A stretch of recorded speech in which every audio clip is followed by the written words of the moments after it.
Hey, this is just a really quick tutorial on setting up a paper to be in MLA format. The first thing that you need to do when you're setting your paper up to make sure that it's in MLA format is you need to make sure that the font size is set to size 12. So you're going to go up here, you're going to use the drop down bar to select 12. Then you'll also need to change your font so that it fits the requirements for your paper. In most cases, you need to use Times New Roman font, but you always want to double check with your teacher. Okay, after you have your font size and your font type set up, you need to include a heading in your paper. Your heading is going to include your name. Then on the second line, you need to include your teacher's name. I'm going to use my name here as an example. The third line, you're going to need to include your class name. And then on the fourth line, you need to include the date. Now the date you're going to set up in kind of a funky format.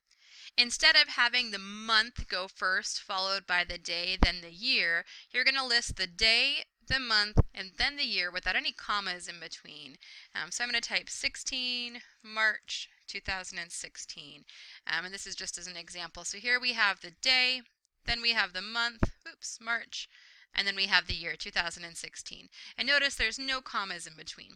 That doesn't feel, natural, but that is the way that you need to have it set up in MLA format. And the more that you do that, the more used to it you'll become.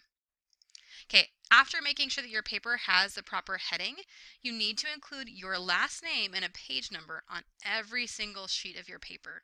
Now to do that, it's really easy. You're going to create a header with the page number.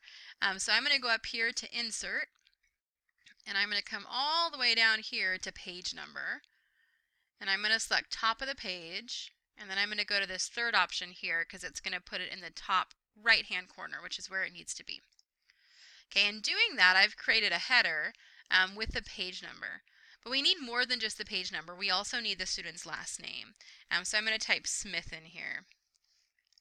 Okay, you'll notice that it says Smith 1 up in the top corner of the first page, and that if we scroll here to the second page, it now says Smith 2.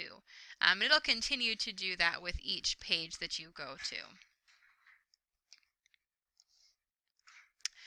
In addition to that, make sure that once you have your page set up, that you have a title centered in the middle of your page and that it's capitalized correctly. And when you're done with that, make sure that you align everything back to the left-hand side and that you indent, and then you can start your paper. Now you know how to use MLA format to set up your paper. Thanks for watching this quick tutorial.